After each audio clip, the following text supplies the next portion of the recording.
Hoy, en Conociendo las Profesiones del Turismo, tenemos un invitado muy especial. Especial porque cuenta con más de 25 años de experiencia profesional y más de 20 años dedicado específicamente al turismo sostenible, trabajando en proyectos estratégicos tanto en España como en Latinoamérica.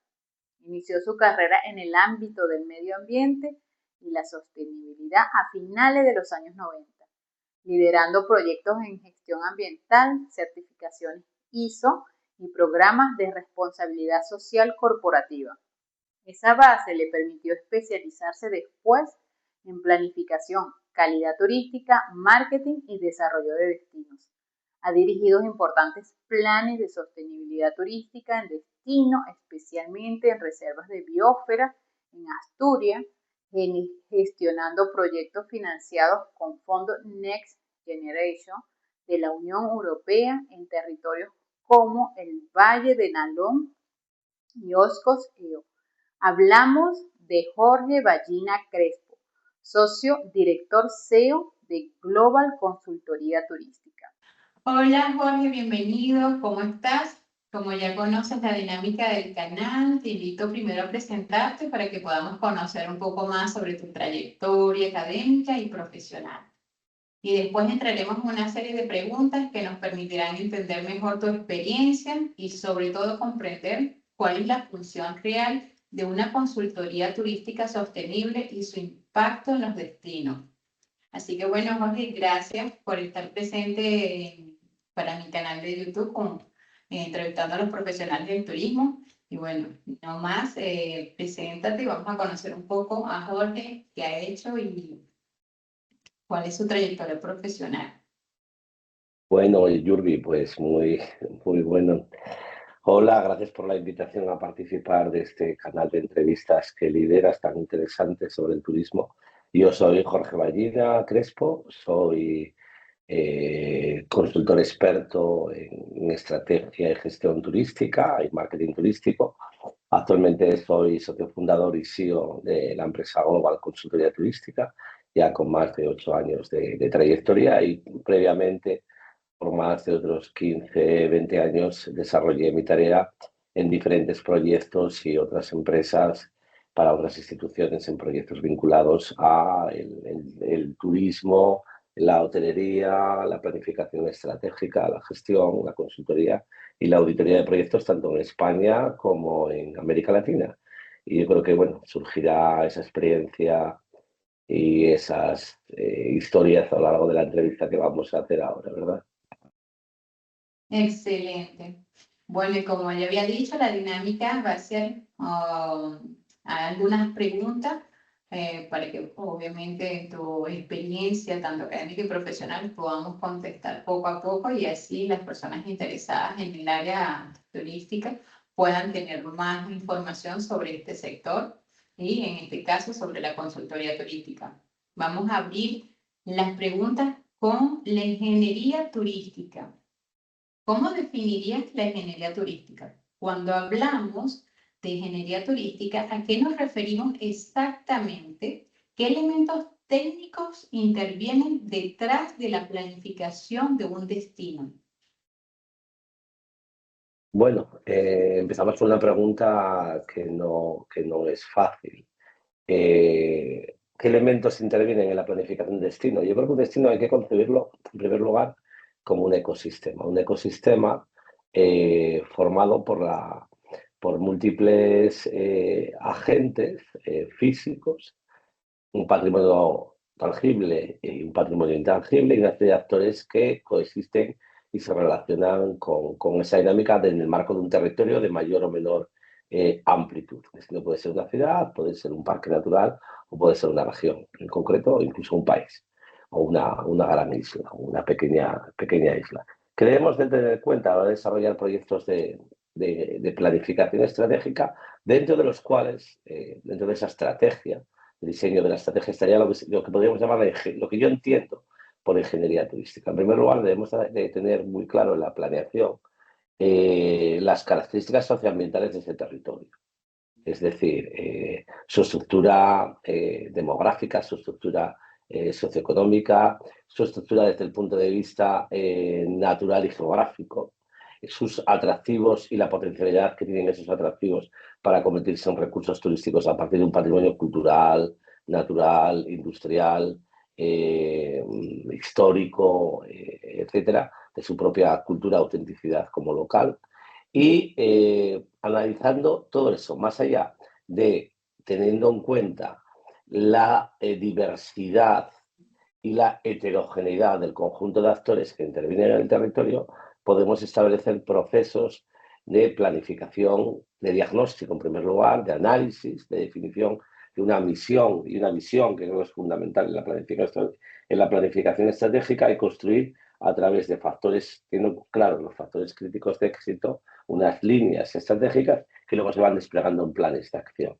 En planes de actuación que deben de perseguir dos objetivos. En primer lugar, el posicionamiento y el fortalecimiento de esa ciudad, de ese territorio, como un destino turístico capaz de atraer una serie de flujos de visitantes. Y por otro lado, siempre tener presente, desde la perspectiva de la sostenibilidad, que ello contribuya al objetivo fundamental, que es mejorar la calidad de vida y el bienestar de las comunidades locales, de las comunidades anfitrionas de ese destino. Cuando hablamos de ingeniería turística, nos referimos dentro de esa planificación estratégica, menos más bien como yo, muchos coincidimos, en el diseño de las infraestructuras de carácter turístico en cuanto a servicios de alojamiento, en cuanto a infraestructuras de atención al visitante, como pueden ser centros de recepción de visitantes, la conectividad, que es fundamental para conectar los diferentes recursos y atractivos, y una parte también fundamental de la ingeniería turística hoy en día debe ser los datos, ¿no? El Big Data, manejar los datos que fluyen en todo ese territorio. Por eso tenemos dos partes de ingeniería, la ingeniería tradicional, la ingeniería, digamos, de infraestructuras, y por otra parte la ingeniería, digamos, de datos, que hoy en día es tanto o más importante que la anterior. ¿Por qué? Porque va a permitir desarrollar un destino no solo desde el punto de vista de la sostenibilidad, sino desde el punto de vista de la inteligencia turística. Eso va a permitir a largo plazo un mayor fortalecimiento, competitividad y un mejor diseño de las estrategias de gestión y de las estrategias de marketing del destino. Sí, yo encuentro bastante interesante porque con la explicación que has dado, sí es verdad que la ingeniería es igual a decir planificación, pero en términos profesionales, hablar de ingeniería turística me parece más atractivo que hablar de planificación, porque la planificación es como algo más concreto y la ingeniería puede abarcar muchos sectores dentro de la planificación. Y me parece que es más completa cuando hablamos a nivel técnico la palabra ingeniería que cuando hablamos de planificación. Y me parece súper interesante tu concepto y tu punto de vista acerca de lo que es la ingeniería turística. Por llevarlo un poco más allá, quizá podríamos hablar de ingeniería turística cuando estamos en la fase más de desarrollo del destino, ¿no? Como me gusta a mí, es uno de los lemas que uso para mi empresa, estamos construyendo un destino. Cuando estamos ya trabajando en un destino que ya tiene cierta evolución, cierta madurez, ya hablamos más de planificar, replanificar, establecer estrategias de resiliencia frente a crisis. Tuvimos una relativamente reciente, la terrible pandemia de la COVID-19 en el año 2021. Entonces, es un poco esa diferencia, pero a veces no deja de ser una diferencia semántica, ¿no? de significados y de ese lenguaje común que debemos de compartir en el turismo. Claro, por supuesto. Entonces, en ingeniería turística englobaría todo lo que es la planificación, el desarrollo y replanificación, englobar y total en lo que es la ingeniería. Me parece muy bien tu concepto. Yo aprendo también con ello, porque yo tengo también mi especialidad, que es el desarrollo de destinos turísticos, y me parece muy interesante escuchar conceptos diferentes también sobre lo que es la ingeniería turística. Continuando, Jorge, tenemos el contraste entre lo visible y lo invisible en el turismo. El turista ve el paisaje, las rutas, los museos, pero hay un trabajo técnico enorme detrás de todos estos servicios que disfruta el turista. ¿Cuál es la parte más invisible del turismo que te gustaría que el público entendiera mejor? Bueno, hay una parte de tarea invisible o no visible de cara al viajero, a la viajera que transita por un territorio, por la cadena de valor de un territorio que se traduce en productos consumibles, bien sea un restaurante, un alojamiento, un museo, un parque temático, una playa o el propio paisaje. El paisaje también lo consumimos. Cuando nos tomamos un selfie, estamos consumiendo paisaje también, ¿no? Entonces hay una parte invisible de tarea que hay ahí que estaría en una parte que es más fácil de entender, que es cómo ordeno y planifico cada una de esas actividades para asegurar, en la medida de lo posible, cierta calidad, con objetivo de mejora continua, en los servicios que se prestan, la mejora de los servicios de transporte, de alojamiento, que la experiencia percibida en cada uno de esos recursos y en el conjunto del destino está la adecuada por parte del turista. Y hay un trabajo ahí importante, ¿no? De gestión, de capacitación de personas, de gestión, de conectividad, de planificación también. ¿Vale? Es una parte un poco invisible, que el turista no tiene por qué ver, porque va a llegar y va a pedir en un restaurante, va a alojarse en un hotel, va a comprarse la entrada en un restaurante o va a aparcar su vehículo en una playa o un parque natural para hacer un sendero.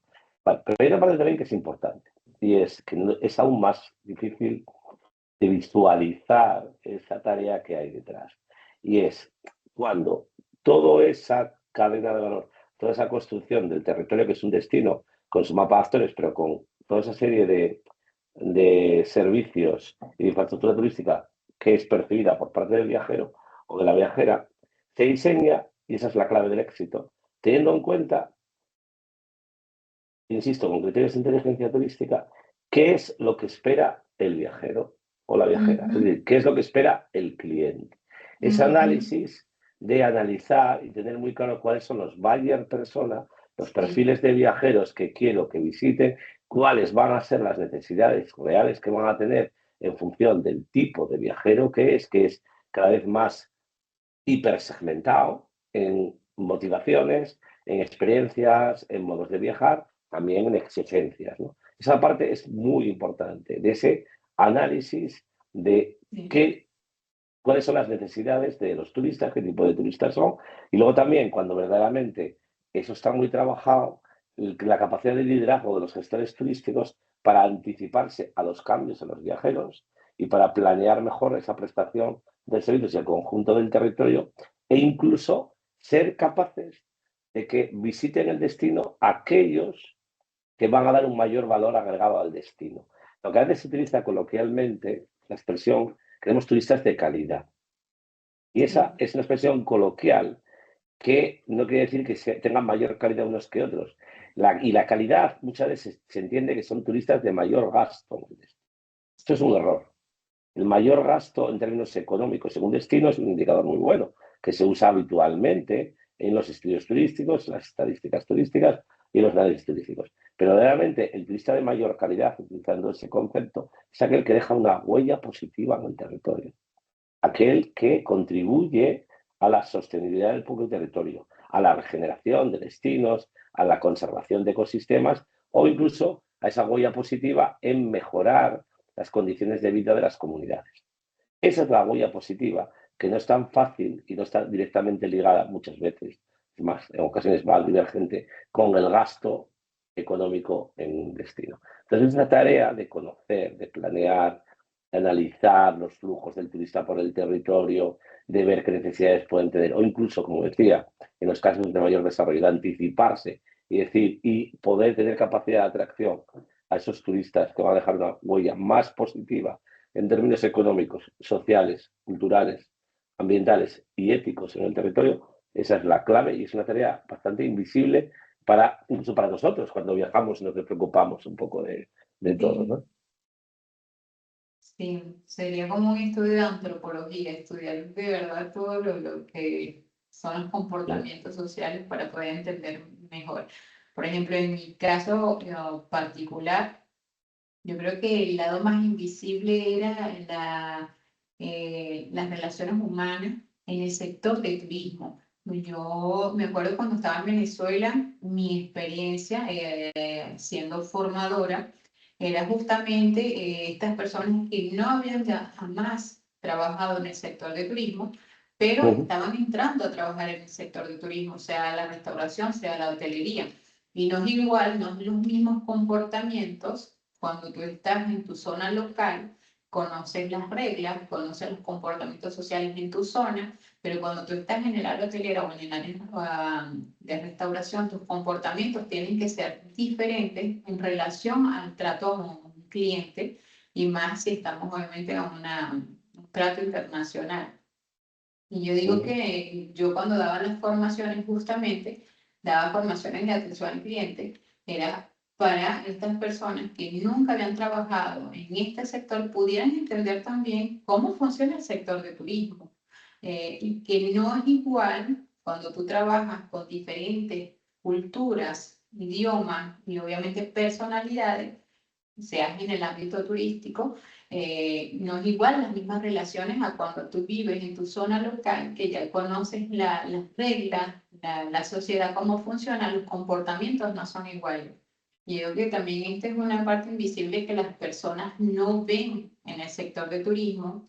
Y nosotros cuando trabajamos con atención al público en el área turística, nosotros aprendemos también a relacionarnos con una multiculturalidad porque no es igual los tratos con un turista o con una persona que tiene otra cultura que cuando tú vives en tu zona local, que todos están englobados, digamos, las mismas reglas sociales. Y para Ujú. mí, este lado también, tu punto es sumamente interesante y me hizo recordarme de mi experiencia profesional en cuanto a esto del turismo invisible, lo que no se ve. Y yo lo veo más que todo por la parte del recurso humano, porque fue a donde yo trabajé. Bueno, Jorge, vamos a continuar con las preguntas. Desde tu experiencia, ¿qué fases técnicas deberían existir siempre antes de que pongamos este destino en marcha o en funcionamiento? Bueno, pues un poco lo que antes comentaba en relación a otra pregunta. La clave fundamentalmente son dos. Es el diagnóstico del destino que incluye toda una serie Ujú. de actividades secuenciales, ¿no? El análisis de datos, el análisis de recursos, el análisis de las diferentes características ambientales, socioeconómicas, demográficas, la dinámica territorial, la conectividad, el benchmarking con otros destinos de características naturales o socioculturales similares a la hora de desarrollar. Wow. El mapeo de actores es fundamental, el mapeo de los actores el establecimiento también de estructuras de gobernanza, de participación activa y que debe incluir también a la sociedad civil, las comunidades locales, y de cooperación público-privada. Creo que eso es fundamental, fundamental antes de comenzar a trabajar o cuando comienzas a trabajar en el desarrollo de un destino. Ok, está muy bien. Ahora vamos a pasar a la segunda fase, el trabajo detrás del turismo que se disfruta. Diseño de rutas culturales, gastronómicas y de naturaleza. Cuando se crea una ruta turística, ¿cuál es el proceso técnico real? ¿Cómo se decide qué incluir? ¿Cómo contarlo? ¿Y qué experiencia final tendrá el viajero? Bueno, me encanta la pregunta. Eh, Bajo el concepto de ruta, entrar en cabida diferentes tipos de ruta, ¿vale? Podemos hablar del concepto de ruta como una ruta lineal, es decir, cuando un conjunto lineal, o bueno, más o menos lineal, con unos recorridos, ¿no? Eh, Hay un conjunto de elementos del patrimonio natural o cultural que pueden ser puestos en valor e interpretados en base a un relato común y que permitan transitar por ellos, generar una experiencia aportando valor al visitante, ¿no? O bien puede ser la identificación de una serie de puntos, lugares, enclaves del territorio que estén unidos por un relato, un patrimonio común, o sean identitarios de un patrimonio común, y eso permita el conjunto de una experiencia. O, en el caso de las rutas gastronómicas, pueden ser una serie de elementos de un territorio que van a proyectar al viajero, a la viajera, diferentes experiencias vinculadas a la tradición, la innovación culinaria, el producto local, la artesanía agroalimentaria que hay en un territorio, lo cual puede transitar, pues, esa ruta puede incluir desde visitas a productores, a queserías, a lugares donde se cultiva, el caso, por ejemplo, de Asturias, la fava, se cultiva el kiwi, se hacen quesos, se fabrican panes, los obradores de panaderías y de confiterías donde se hacen dulces, hasta la experiencia de navegar en un barco para pescar, visitar explotaciones ganaderas o ya el consumo final en los bares, en los restaurantes, ¿no? Es como muy diversa las experiencias y todo eso es una ruta gastronómica del territorio, como nosotros estamos trabajando ahora en un territorio aquí en Asturias. Otro ejemplo también es, que ahora mismo estoy trabajando en él, la creación de una ruta del patrimonio industrial y minero en un territorio que son los valles Sí. mineros asturianos, donde identificamos aquellos elementos que forman parte del patrimonio heredado de todo lo que fue la explotación minera y el desarrollo industrial de los valles mineros asturianos, en base a la explotación de carbón, del hierro, del acero, fábricas de acero, durante casi 200 años, ¿vale? Que se trata de hacer ese análisis de cuáles son los recursos que verdaderamente son interesantes, de visualizar, de poner en valor, de señalizar, de construir un relato y un imaginario para que el turista pueda visitarlos un poco a medida, ¿no? Hoy pueden estar aquellos, nosotros incluso establecer estrategias muy interesantes en el mundo actual de gamificación, ¿no? De que recorrer o transitar por los puntos de esa ruta, por parte o por todos, forme parte como de un juego de descubrimiento, ¿no? Entonces la clave es el relato común, que haya un relato común, que todo tenga un nexo de conexión común. Eso es lo que verdaderamente la gente le encanta. La gente, en el caso, por ejemplo, que estamos trabajando ahora en el Valle del Nalón, en Asturias, de la ruta del patrimonio industrial y minero, hay dos claves fundamentales. Uno, que tan llamativo e importante es ver una bocamina del siglo XIX o un castillete de un pozo minero de principios del siglo XX, como un museo actualmente recobrado de una antigua fábrica, pero lo que verdaderamente interesa a la gente es lo que pasó allí, la historia. Eso es lo que verdaderamente le encanta y atrae a los viajeros. Que le cuentes bajo un relato común que ahí, en ese agujero, trabajaban y dejaron su vida muchas personas, que supuso la transformación de un paisaje, que supuso la transformación de un territorio, y detrás del esfuerzo de explotar los recursos naturales de un territorio, supuso un desarrollo y una mejora de la calidad de las gentes, pero también hubo mucho sufrimiento, hubo muchas luchas obreras, hubo mucha historia detrás. Ese relato de cómo era un territorio y cómo se fue transformando con una huella en el que hace el conjunto del territorio, en la cultura de ese territorio, pero también en las familias de esas y en las personas que habitaron y trabajaron en ese valle, es lo que al final llega al visitante. Igual que es más fácil de entender, eso es una parte del éxito, igual que una parte del éxito es insertar esas rutas en una escala mayor. Por ejemplo, en el caso de esta ruta, nosotros la insertamos en una ruta del patrimonio industrial europeo, con otros museos y otros recorridos y caminos mineros por toda Europa, y son las rutas culturales que forman parte del Consejo de Europa, ¿no? En este caso, esa ruta se insertaría dentro de la ruta del patrimonio industrial europeo, que es la European Route of Industrial Heritage del Consejo de Europa. En el caso de las rutas gastronómicas, ¿cuál es la clave? La clave, por ejemplo, también es sobre todo algo muy sencillo, que es del campo a la mesa. Es decir, vale, yo sí me siento a degustar un plato preparado, una preparación culinaria tradicional, innovadora, que podemos pasar de la comida, de las casas de comidas de toda la vida, a los restaurantes de estrella Michelin, como tenemos, por ejemplo, en mi región, en Asturias, tenemos, creo recordar, que 7, 8, no me acuerdo ahora, de restaurantes con estrella Michelin, uno con 3 estrellas, además, que es Casa Marcial. Y es la experiencia que pueda percibir el viajero de que detrás de todo eso hay una cadena de valor que va de productores, de agricultores, de ganaderos, de gente que amasa el pan a la madrugada, de un montón de cosas muy, muy interesantes. Entonces hay un trabajo sobre todo de identificar qué puede atraer a los viajeros. El relato, el patrimonio, no hay patrimonio sin relato y no hay relato sin patrimonio. Exactamente eso. Hablando sobre el turismo minero, aquí considero que no es una actividad que es una actividad en realidad que se desarrolló desde hace muy poco tiempo. Yo siento que del 2024-2025 inicia esta actividad sobre el turismo minero.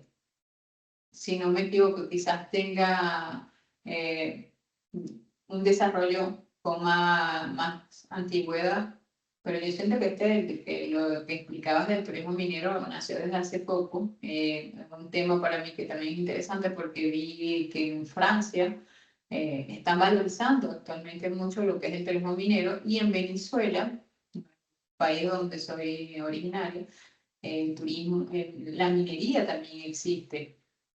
Y sí, es verdad que, bueno, viendo que cómo funciona el turismo minero aquí en Francia o los proyectos que se están haciendo en España, sería muy interesante de alguna manera también poder desarrollar este turismo minero en Venezuela, ya que nosotros también somos un país minero y también poder contar Pues todo el eso proceso. es una excelente oportunidad. Nosotros en mi patria chica, que es Asturias, hemos sido pioneros en el desarrollo de la puesta en valor de las del patrimonio minero vivo y de todo lo que legó las actividades mineras, en concreto minería de carbón, pero no solo de carbón, en Asturias y ponerlo en valor a través de rutas, a través de recuperación de legado, a través de relato, a través de museos y sobre todo también a través de experiencias inmersivas, que puede ser ser minero por un día, bajar una mina como un viajero y experimentar esa actividad que es única, a 500, 600 metros de profundidad incluso, o viajar por trenes mineros por el interior de la Tierra y conocer cómo era la vida y tal, un parque temático. Tiene unas potencialidades muy importantes. Nos ha permitido desarrollar un producto turístico, en el caso de Asturias, estratégico. Digamos, el punto estratégico de nicho dentro de la estrategia de turismo Asturias. Hemos tenido la suerte también de acompañar al gobierno del Principado de Asturias y a desarrollar la estrategia de turismo industrial para estos próximos años. Y también estamos trabajando ahora mismo en un proyecto de creación de redes de destinos turísticos mineros a nivel nacional, aportando nuestro know-how, nuestra experiencia en otras zonas del territorio nacional para poner en valor ese patrimonio, porque aparte es un atractivo que ejerce de elemento atractor y que está además conectado con muchos elementos más del patrimonio, como la naturaleza, la Sí. gastronomía, las experiencias únicas, que al final es lo que atrae a los viajeros. Bueno, Jorge, unamos experiencias entre España y Venezuela en el desarrollo del turismo minero. Y Y en Colombia y en continuamos, Venezuela hay mucha oportunidad para eso. sí, lo sé. Pero bueno, hace falta también mucho equilibrio, hace falta mucho equilibrio en la organización y la gobernanza, porque justamente todo un equilibrio, hay que unir todo el Ministerio del Turismo, el Ministerio de la Cultura, el Ministerio de la Infraestructura, el Ministerio de Finanzas y Economía. Ahí todo tiene que estar alineado para que el turismo funcione.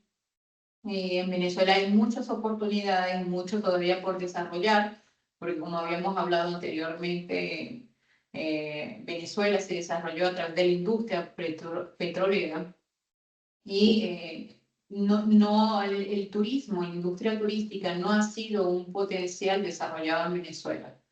Pero bueno, ahí Venezuela tiene un potencial enorme en muchas cosas por desarrollar. Quizás en el futuro contamos con tu experticia, porque Gina. Vamos a hablar sobre la interpretación del patrimonio. Trabajas mucho con interpretación del patrimonio. ¿Cómo se logra que un territorio cuente una historia y no solo muestre recursos? Con mucha investigación, con tener una mirada amplia y multidisciplinar a los recursos del territorio, interpretados desde una clave. Y bueno, en mi caso, la verdad que me ha dado mi educación y mi formación, y bueno, y también mis aficiones y mis intereses, de interpretar un territorio o los recursos desde diversas perspectivas. Desde una perspectiva naturalista, desde una perspectiva histórica, desde una perspectiva cultural, desde una perspectiva económica, geográfica, etcétera, ¿no? Esa es la clave, visualizar el patrimonio, como digo yo, ver las cosas desde arriba y entender que las cosas están en un lugar por algo. Y esa investigación es fundamental, investigar y conectar los nexos de común. Y dentro de esa investigación, conseguir entender qué es lo que verdaderamente va a captar la atención de alguien, a captar la atención del viajero, de la persona que va a interpretar el territorio. Es fundamental la interpretación del territorio. Hay que dinamizar el territorio maximizando la interpretación de su patrimonio, de sus recursos. Y la interpretación requiere de mucha investigación y mucha capacidad de síntesis, de entender qué es lo verdaderamente interesante, de todas para no convertirse en unos eruditos o unos investigadores académicos universitarios que van a aburrir a cualquiera, sino captar de cada elemento del patrimonio cuál es la parte que debe ser interpretada y puesta en valor de tal forma que tú tengas la capacidad de ver los árboles dentro del bosque, que es una cosa que a mí me gusta bastante, ¿no? Entonces, es a partir de mucha investigación y de mucha experiencia de entender qué puede ser de interés en cada uno de los relatos y que va conectando. Nosotros en esa interpretación del territorio la hemos trabajado en muy diversos proyectos vinculados a diferentes tipos de alimentos y es un trabajo muy de investigación, muy multidisciplinar. En mi equipo siempre forman parte personas que tienen la experiencia en turismo, pero también en historia del arte, en geografía, en ciencias naturales. Eso es importante. E incluso en historia, literatura. Eso es también importante. Depende un poco de los recursos que pretendas interpretar, ¿no?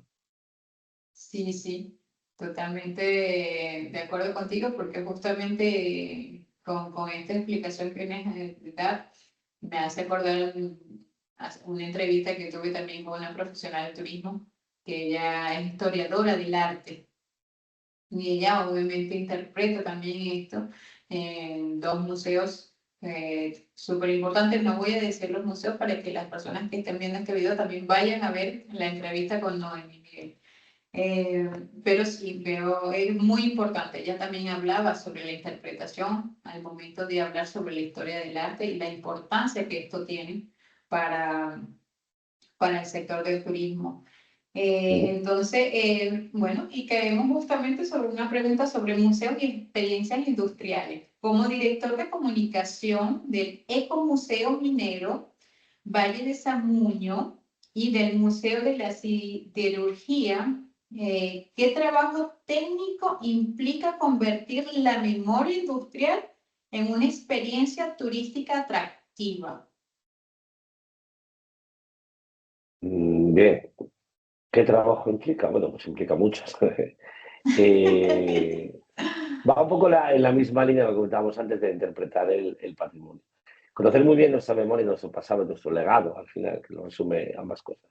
El industrial, minero, que se refleja en esos museos, que tienen dos concepciones diferentes. El Museo de la Siderurgia es más museográfico, recorre y transita la historia, los orígenes de la siderurgia en un territorio derivado de los recursos naturales que existían en ese territorio, que eran fundamentalmente el carbón, el agua y el hierro, y poder interpretar y conocer cómo todo eso supuso la transformación geográfica, urbana, social y cultural de todo un territorio a lo largo de más de casi 150 años. Esa es la clave. Y luego identificar de cada uno de esos elementos cuáles son las claves de comunicación.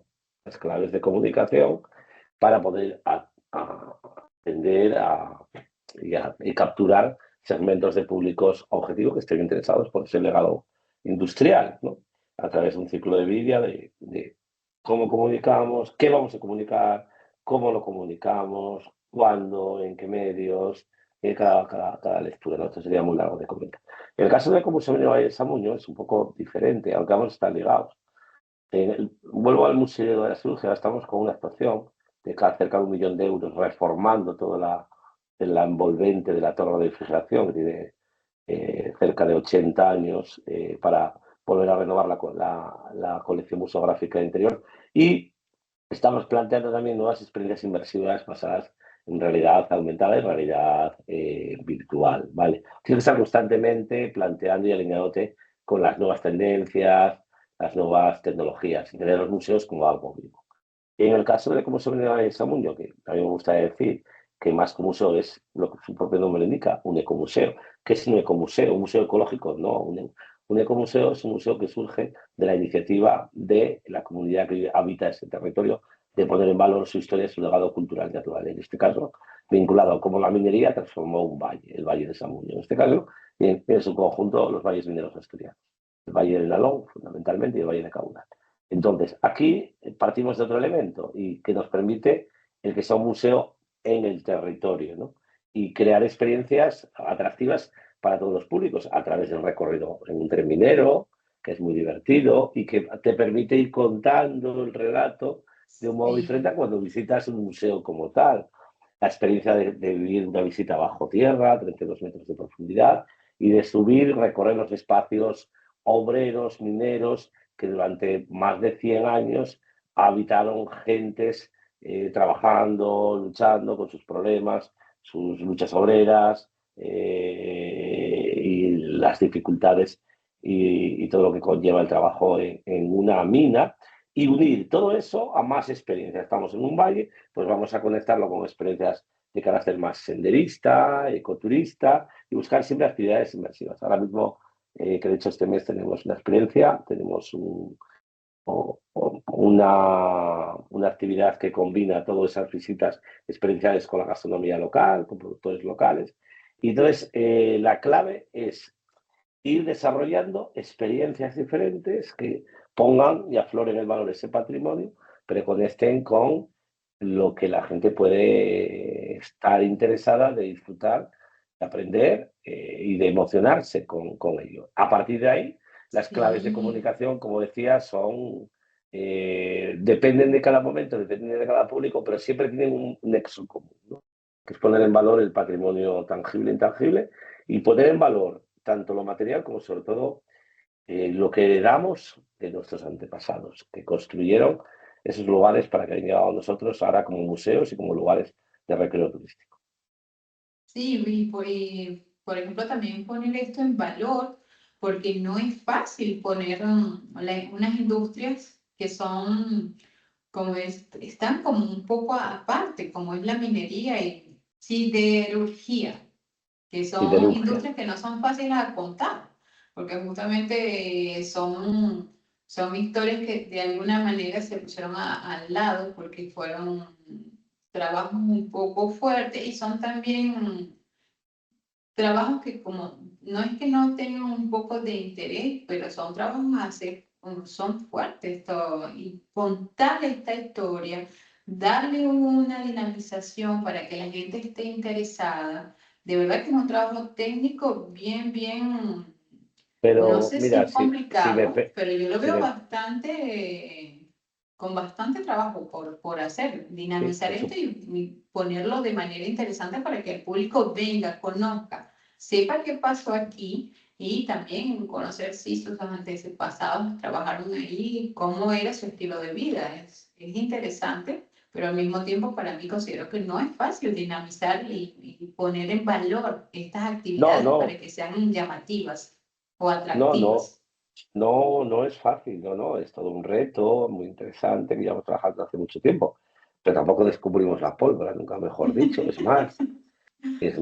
solo tenemos que ver la historia del cine, el mejor cine es el americano, Sí, y ver las películas que nos hablan de la fiebre del oro en California, diría, de la conquista del oeste, el ferrocarril, del Sí. trabajo en las diferentes industrias cuando la crisis de los años 20, de los trabajos de la construcción, es decir, que sobre todo en todo lo que tenga que ver con la historia del cine norteamericano, ahí encontramos las claves de cómo hicieron de historias tan tremendas, que implicaron tanto la vida de las personas, convertirlas en un relato, en películas que están todas en la mente de muchos de nosotros, ¿no? Y es lo mismo al final, minería, ferrocarril, industria. Súper interesante, Jorge. Bueno, tenemos aquí también turismo minero industrial como un producto de alto valor, a pesar de que ya hemos hablado bastante de esto. Hoy vemos un auge del turismo minero industrial en Asturias. ¿Qué elementos técnicos hacen que este producto funcione y sea sostenible? A pesar de que ya nos ha dado un abrebocas sobre esto, bueno, explícanos un poquito más sobre qué hace que este producto funcione y sea sostenible. Varias cosas. En primer lugar, la necesaria, y todavía estamos reflexionando constantemente de ello, gobernanza, en el sentido de que los actores que forman parte de la gestión, explotación y puesta en valor de los recursos vinculados al producto, museos industriales, puntos mineros, experiencias turísticas, de turismo industrial, gastronómicas, etcétera, cooperemos entre sí y generemos un producto multidiverso, con experiencias muy diferentes, ¿no? Que todas tengan un público y todas a la vez convivan entre sí. Esa es una clave. La segunda clave es el marketing, la promoción y el marketing, el posicionamiento, la promoción y el marketing a través de diferentes herramientas alineadas con los nuevos públicos. Y no estamos hablando, obviamente, de algo tan conocido como pueden ser las redes sociales o los medios de comunicación, sino sobre todo proyectar a través de los nuevos segmentos como es la industria audiovisual, es una clave fundamental, la industria del turismo más, de todo lo que tenga que ver con el turismo de eventos, meetings, incentives, commerce and events, es decir, espacios antiguamente microindustriales, convertirlos en lugares para desarrollar este tipo de actividades y conectar con los públicos a través de diferentes herramientas y de experiencias inmersivas donde también la tecnología y el relato sean esenciales. Sí, bueno, la última parte sí es verdad, todo es extremadamente interesante y obviamente bien equilibrado, pero sí que en este momento la parte de la tecnología hace también, permite que la nueva generación también se acerque, porque bueno, obviamente actualmente todos de alguna manera estamos conectados al área tecnológica y permite que las nuevas generaciones se acerquen también a través de este producto tecnológico. Vamos ahora a la sostenibilidad real, porque ya hemos hablado sobre el turismo en general, industrial, pero ahora vamos a hablar sobre el turismo sostenible, cómo funciona también este sector a través de una responsabilidad, como digamos, o sostenibilidad. Los planes de sostenibilidad turística en destino, has liderado más de 20 planes estratégicos de sostenibilidad turística, muchos financiados por fondo Next Generation. ¿Qué diferencia a un destino sostenible de otro que dice serlo? Bueno, en realidad no hay turismo sostenible y un turismo no sostenible. Todo el turismo debería ser sostenible, igual que todo el Sí, turismo, todo tipo de actividad. La sostenibilidad al final no es más que el equilibrio de una serie de aspectos que son comunes a cualquier tipo de actividad, aspectos económicos, sociales, culturales, ambientales. En relación a los planes de sostenibilidad turística, bueno, se han llamado así porque bueno, vienen de un antiguo nombre que se les denominaba a nivel nacional europeo en el desarrollo de los destinos, que eran planes de dinamización turística. Es verdad que 10, 15 años después hemos evolucionado teniendo en cuenta que no se trata de dinamizar turísticamente un territorio, sino que ese territorio o ese destino sea sostenible. Sostenible, ¿qué quiere decir? Que hay una serie de condicionantes a la hora de desarrollar una serie de actividades que tienen que estar filtradas, controladas, según criterios de sostenibilidad ambiental, social y, por supuesto, también económica.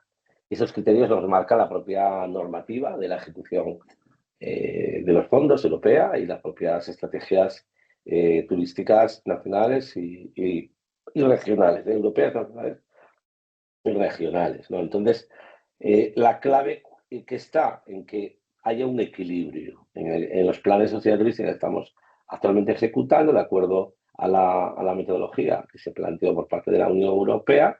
Hay 4 ejes en los cuales hay que trabajar y que confluyen o que inciden en la sostenibilidad turística de un destino o un territorio. Uno es la transición verde y sostenible, es decir, que existan actuaciones que pongan en valor los recursos naturales del territorio desde una perspectiva de la sostenibilidad y de la regeneración, la restauración, la recuperación del entorno natural o la puesta en valor de los servicios ecosistémicos, transición verde y sostenible. De otra parte, que haya actuaciones que también tengan en cuenta criterios de eficiencia energética, de mitigación del cambio climático y de movilidad sostenible en el territorio. Es decir, que la parte de energética que impacta directamente en el cambio climático también sea relevante, que se apueste por una movilidad sostenible, la electromovilidad, la movilidad peatonal, la movilidad ciclista. De otra parte, que haya un porcentaje de actuaciones encaminadas a la digitalización, no solo en el sentido de la digitalización como algo que todos podemos entender como wow, los juegos, el audiovisual, la realidad virtual, las cosas como muy fácil, sino desde la perspectiva también de que la digitalización ahorra recursos materiales, ¿vale? Y luego el cuarto eje de actuación que se plantean desde los fondos Next Generation y el Plan de Recuperación, Transformación y Resiliencia, el caso que es como se aplica en nuestro país, es la competitividad. Vale, está muy bien transición verde sostenible, está muy bien eficiencia energética, está muy bien digitalización, pero hay que ser competitivos. ¿Por qué? Porque no olvidemos la sostenibilidad económica. Entonces hay que ser competitivos como destino para permitir atraer públicos, para permitir que las inversiones en sí sean sostenibles desde la perspectiva del turismo, ¿no? Claro, sí, te entiendo. Pasamos a la otra, errores comunes. ¿Qué es lo más que suele fallar en Latinoamérica y España cuando se intenta aplicar sostenibilidad sin estructura técnica? Bueno, pues que se convierte, voy a responder muy rápido. Lo que más suele fallar es que se convierte en un simple greenwashing o un simple elemento de publicidad sin ninguna base ninguna. Hay que tener un conocimiento, hay que tener una claridad de ideas y hay que entender muy bien lo que son las cosas, lo que es la sostenibilidad para verdaderamente tener una comunicación sostenible y creíble, veraz, verificable de las cosas. Si no hay una base técnica, al final todo se convierte en un cuento, nunca mejor dicho, me estás contando un cuento. Y el cuento puede funcionar la primera vez, porque todo el mundo le encanta que le endulcen los oídos, ¿no? Sí, Pero falla un poco, si no hay una base técnica, falla. Hay que realmente tener muy... Ahora todo el mundo habla de la sostenibilidad, de lo sostenible, del turismo sostenible, como si lo hubieran inventado, y el 80% de los casos no saben de lo que están hablando. La base técnica es fundamental, el profesionalismo es fundamental. ¿Por qué? Porque si no, al final, a medio plazo, medio largo plazo, el discurso y la propuesta se cae. ¿Se cae por qué? Porque estamos con consumidores cada vez más educados. Tú sí, antes podías llegar y meter en un supermercado o un hipermercado un producto, y decir que era muy eco-friendly, que era muy amigable con el ambiente, que te iba a sentar muy bien al cutis de la cara. Pero hoy en día la gente ya no está fácil. sí, es Está verdad. muy, muy educada en ese sentido. Por lo tanto, es fundamental una base técnica de profesionales que sepan analizar, estructurar y comunicar bien las cosas. Sí, entender el territorio, o sea, conocerlo, pero también entenderlo. Es la única manera de proteger. En Venezuela, el hecho de que tenemos mucha naturaleza, actualmente hay digamos, una explotación que se está realizando. También en este hecho de que hay una explotación, no están ¿Mm? entendiendo que esa explotación por extracción de recursos mineros ¿Mm? eh, está generando, justamente está bulversando el territorio.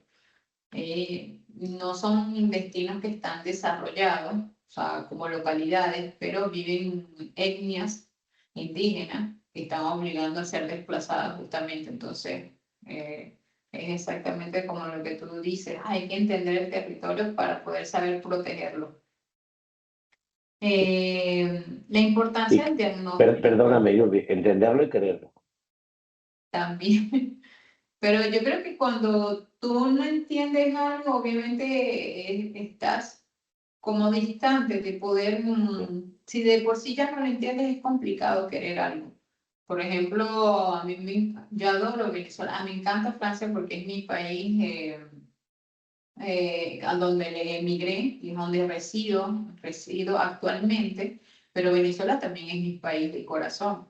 Y todo lo que pasa allá en materia de turismo, en materia ecológica, obviamente me afecta. Y yo sé que siendo venezolana, nosotros como venezolanos creemos que porque tenemos mucha naturaleza, de alguna manera, como abunda, creemos que podemos destruirla porque abunda. Ese es el problema. Todavía no hay un concepto de lo que es sostenibilidad en Venezuela. Y si no conocemos el concepto, es difícil amar algo que no sabemos valorizar. Ese es uno de los grandes, digamos, proyectos a tratar en Venezuela, es sensibilizar a la población venezolana a lo que es la protección ambiental. Vamos a hablar sobre el valor de la planificación y los fondos Next Generation o generación. Gestión de grandes inversiones. Ha gestionado planes de financiados por la Unión Europea. ¿Qué lecciones deja trabajar con fondos tan grandes para que el turismo realmente mejore la vida de la gente? Bien, lecciones aprendidas o que vamos aprendiendo.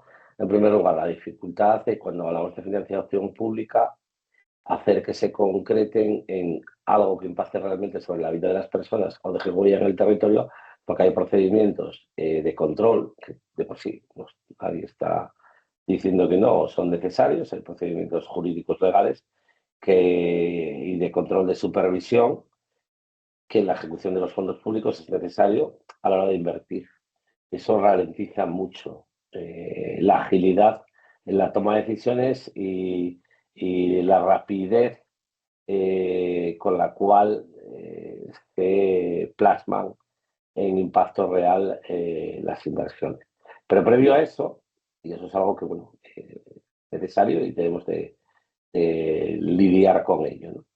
Pero por otra parte también que también debemos de ser conscientes de cuando hacemos un planteamiento, de cuando hacemos una estrategia que va a ser cooptada, que va a ser valorada, que va a ser aprobada, va a ser financiada con inversiones públicas, más allá del carácter internacional, transnacional, o en este caso de la Unión Europea, acertemos exactamente, y abundando un poco en lo anterior, con qué cosas son las verdaderamente necesarias en el territorio y van a ser realmente sostenibles. Y ahí tiene que haber unos criterios fundamentales y deben de ser la creación de producto turístico competitivo en el territorio, la mejora de la competitividad, la puesta en valor de no todo el patrimonio, sino del patrimonio que verdaderamente movilice el territorio y la conexión con los mercados. Esa es la clave, ¿no? Hacer que esas inversiones sean sostenibles y tener un cálculo muy importante del ROI, del valor del retorno social de la inversión. Eso es fundamental, porque al final la propia Unión Europea, en sus fondos de Generation, en este caso, o otro tipo de fondo de desarrollo regional o de cooperación, pide también que haya indicadores claros de huella en el territorio, tanto económico como social. Quizás debemos aprender un poco más de lo que son los fondos de la Unión Europea en materia de turismo para desarrollarlo un poco en Latinoamérica. Has trabajado en Argentina, quedamos todavía con el turismo en Latinoamérica. Has trabajado en Argentina, Perú, Colombia, Chile, Paraguay y Venezuela. Después de tantos países implementando la ingeniería turística o el desarrollo turístico, ¿qué aprendizajes claves le ha dejado Latinoamérica en términos de gestión y sostenibilidad turística, Jorge? Bueno, la verdad es que hay un poco de todo. Ha habido un poco de todo. Me ha tocado trabajar bastante en la industria privada, en concreto con la industria. eh, a mí me gusta, más que industria hotelera, me gusta hablar de industria de la hospitalidad en esos países, a diferentes Sí. niveles, desde la micropyme en Colombia a la pyme, incluso la gran empresa de cadenas hoteleras en Argentina, a la pyme, micropyme también en Chile o algún trabajo en esa parte. Lecciones aprendidas, bueno, yo siempre digo que cuando viajas aprendes, sea por turismo, sea por trabajo. En mi caso ha sido por trabajo la mayor parte de las veces y aprendes muchas lecciones de territorio, de cultura, de personas, de formas de actuar, etc. Y sí es verdad que, por ejemplo, desde América hay muchas cosas que son completamente exportables a Europa y eso es algo que es esencial que se sepa y que seamos los europeos muy humildes al respecto, porque hay formas de trabajar, de actuar y de concebir y de desarrollar productos muy interesantes y aplicables aquí en Europa, que somos un poco menos innovadores y menos humanos a veces. Y luego a la inversa, hay cosas en América Latina que aún siguen fallando y que permitirían explotar definitivamente como destinos turísticos a nivel país, a nivel región. Hablo a nivel región en términos como habla la ONU Turismo, es decir, la Organización Mundial de Turismo, es decir, la región americana. En ese sentido, hay formas, hay conceptos que aquí tenemos más claros, fundamentalmente en España, en Francia y en Italia, que estamos muy desarrollados turísticamente, somos los principales destinos turísticos del mundo, junto con Estados Unidos, y que en América Latina les cuesta más todavía. Por ejemplo, los conceptos de marca, los conceptos de estrategia, eh, los conceptos de conexión con el mercado. Eso ahí les cuesta más, ¿no? Bueno, por razones históricas, culturales y de dificultades de conectividad. Pero hay otra parte, como es procesos de gobernanza, la capacidad de poner en valor los conceptos de ruta, etcétera, que también desde a la inversa, desde Europa, deberíamos de importar de América Latina, aparte del carácter, que es mucho mejor en América Latina que en Europa. Y no, de verdad súper interesante todo y también tu experiencia, porque de verdad que tu experiencia es bastante amplia.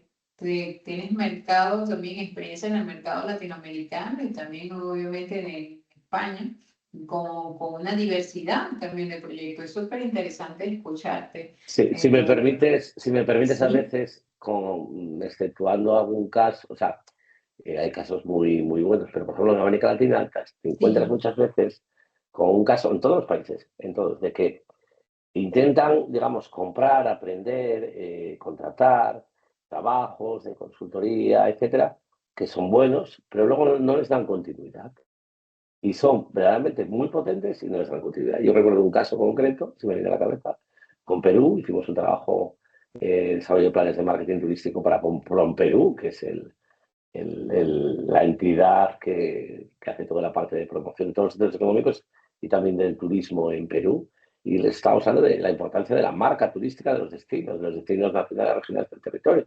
Y resulta que no conocían que el mejor caso que yo les iba a poner de ejemplo de desarrollo de una marca país es la marca País Perú con el turismo, que fue premiada y galardonada mundialmente, pero había sido hace años y se habían olvidado de ello. No, esa es la apuesta.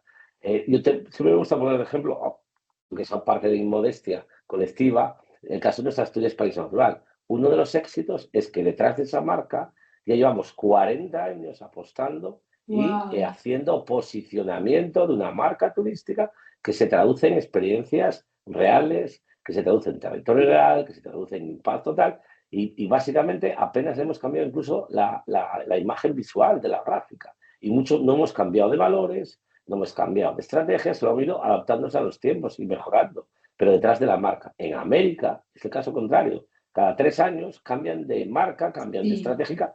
Y claro, eso no es, esto es como un ajedrez. No puedes sentarte al tablero y cada vez que mueve la pieza tu contrincante, cambiar la estrategia, porque estás abocado a la derrota. Y yo creo que Latinoamérica funciona más en, tratamos de traer gente y no importa después lo demás, si tenemos que renovar la marca, la renovamos para volver a traer nueva gente y ya Pues no buscan las marcas, consolidar un turista. las marcas se pueden refrescar, se pueden actualizar, pero el concepto clave es la marca. Solo voy a poner dos ejemplos. Y es algo que es reconocible. Y que tras la marca, a través de estrategias de comunicación, transmite unos valores, unas experiencias que yo puedo estar interesado en ellas. Si yo hablo de Coca-Cola, estoy pensando en un refresco oscuro, burbujeante, que me sienta bien, que me eleva el ánimo, que le gusta. Y la Coca-Cola no ha cambiado de marca en 150 años. Cuando yo hablo de Ferrari, automáticamente que se me viene a la cabeza un coche rojo que va muy rápido, que es muy veloz y que te genera experiencias al volante únicas. Cuando yo hablo de un coche alemán, por no poner una marca como Audi o BMW, hablo de un coche seguro, bonito, con buen equipamiento.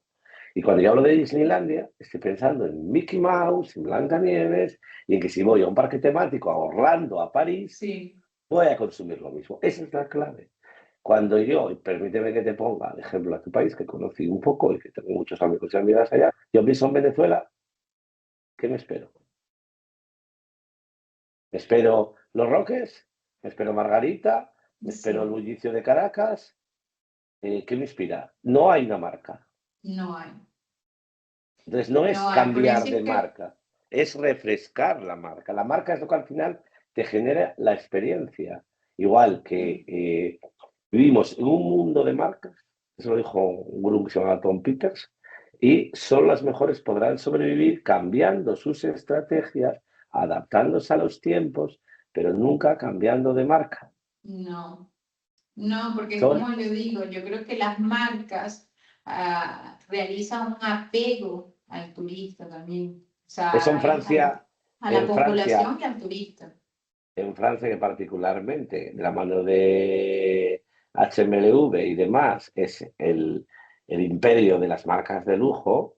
Todo el mundo sabe cuando habla de Louis Vuitton, le viene a la cabeza algo, cuando Sí, habla de Givenchy, le bueno. viene a la cabeza algo, cuando se le habla de un perfume, etcétera, etcétera. Eso es marca. Bueno, La Jorge, marca vamos a no es tener un... que replantar la idea de crear la imagen de Venezuela, porque realmente hay mucho por hacer todavía. Sí, sí, mucho. Así que bueno, Jorge, no, cuento con tu apoyo. Bueno, Jorge, ya vamos terminando. De verdad ha sido un placer tenerte en esta entrevista, conocer tu experiencia, tu experticia. Muy enriquecedora para mí también como profesional en el área de turismo, hablar con profesionales como tú y que bueno, para la nueva generación que quiere entrar en el mundo del turismo pueda conocer también cómo funciona una consultoría turística y qué es lo que se hace en una consultoría turística a través, bueno, como ya decía, de un profesional con tantos años en el mercado como tú, Jorge. Ya vamos terminando, Jorge. El rol de la formación técnica. Usted has impartido capacitaciones para gobiernos, empresas y comunidades. Está Latinoamérica entendiendo la importancia del conocimiento técnico en turismo. Sí, no me cabe duda. La verdad, Sí, cada vez qué tenemos bueno. mayor generación de talento en América Latina, una capacidad de generación de talento verdaderamente abrumadora. A mí me ha tocado trabajar en territorio y pasarme semanas conviviendo y compartiendo en Argentina, sobre todo mucho, pero también en Chile, en Colombia y también un poco en Venezuela, particularmente, y siempre he venido con esa sensación. De hecho, tengo en mi red de contactos muchos técnicos, consultores, consultoras de América Latina que tienen una capacidad de generación de talento muy tal. Y todo eso viene de la capacitación técnica que se hace en las escuelas, en las universidades, súper interesante. De hecho, son profesionales en turismo muy valorados y reconocidos acá tanto allá como acá en Europa. De hecho, yo te puedo decir que muchas veces que he ido a dar o dictar conferencias en algunos sitios, particularmente en Argentina o en Colombia, desde el año 2010, ya llovió un poco, por decir algo distendido, hacía esta reflexión. Digo, ¿para qué me llaman a hablar acá? Si ya lo saben todos ellos. Hay gente mucho más cualificada que yo. Súper interesante. Sí. Otro tema que es interesante es el benchmarking, que decimos consultores, que es el intercambio de experiencias, el cruce de miradas desde fuera hacia adentro. Eso es importante, pero la capacidad de generación de talento en América Latina es espectacular. Y eso es porque hay un nivel a mí me ha tocado dictar con charlas, conferencias y partir alguna formación tipo taller curso en universidades también, o en cámaras de Sí, comercio, etcétera, y el nivel es y el interés muy bueno. sí. Para Y mí, todo viene porque hay unas estructuras y unas capacidades de capacitación muy potentes. claro, sí. Bueno, de hecho, para mí lo fundamental para entrar en el mundo del turismo, sí es importante tener toda una alineación con los entes públicos para que el turismo funcione, pero también es la formación. Es indispensable formar a la población que está en el medio del turismo. Tienen que entender cómo funciona y también sé que en uno de los desarrollos me parece interesante tu opinión, porque justamente en Venezuela este año 2026 se va a abrir la primera carrera en turismo sostenible en Venezuela. Y entonces, bueno, una oportunidad para todos aquellos que van a poder estudiar esta carrera de turismo, van a poder entenderla, porque es diferente a mi época de estudiante. Esto todavía no tenía una valorización en Venezuela, entender lo que era el turismo de manera sostenible, responsable, y Mm. actualmente se va a abrir esta carrera y es importante también que los estudiantes puedan empezar a sumergirse un poco, a entender cómo funciona el turismo sostenible y que haya capacitaciones. Esto para mí es sumamente importante, la formación, la capacitación, los talleres, todo lo que tenga que ver en medio de formación para mí es extremadamente importante, porque de aquí para mí es como la raíz, la base de que el concepto de turismo también pueda funcionar, que podamos entenderlo. Y como tú me dijiste hace un momento, también entenderlo y amarlo.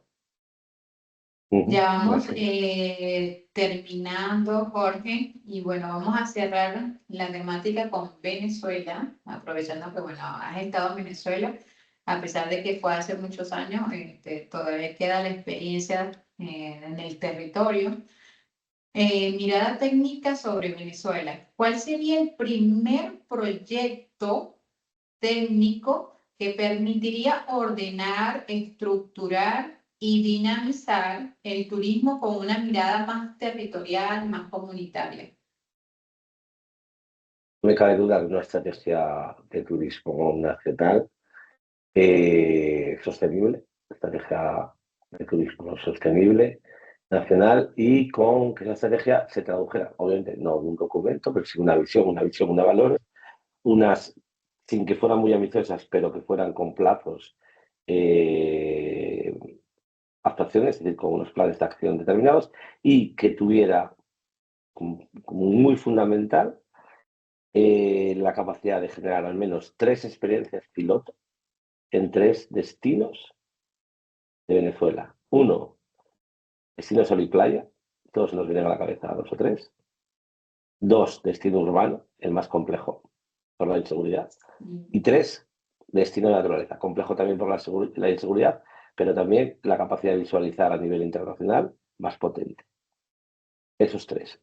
Con al menos 3 que una estrategia que planteara cómo desarrollar y con el turismo sostenible en Venezuela con una serie de productos estratégicos clave, turismo de naturaleza, turismo más vacacional, turismo activo, turismo urbano, gastronómico, etcétera, cultural, y con el desarrollo específico en 3, al menos 3 destinos de Venezuela que pudieran mostrar en 1 o 2 años resultados tangibles de desarrollo o aplicación de esa estrategia en al menos 3 destinos inspiradores, ejemplificadores y multiplicadores de lo que fuera luego el desarrollo de una estrategia ya más en 5 o 10 años vista de desarrollo del destino, y eso permitiría un crecimiento sostenible de la actividad turística dentro de una estabilidad sociopolítica del territorio y una mejor conectividad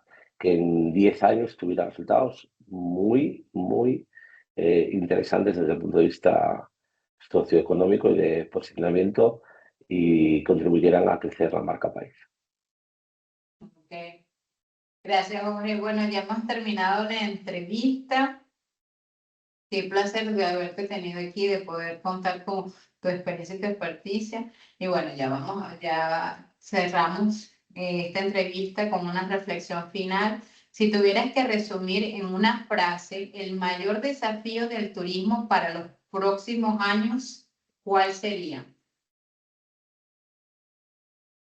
Que fuera verdaderamente un turismo ecoconsciente, inclusivo y para todos y para todas, en los sentidos de accesibilidad y de inclusividad de los diferentes segmentos poblacionales y que dejara huella positiva en cada uno de los territorios.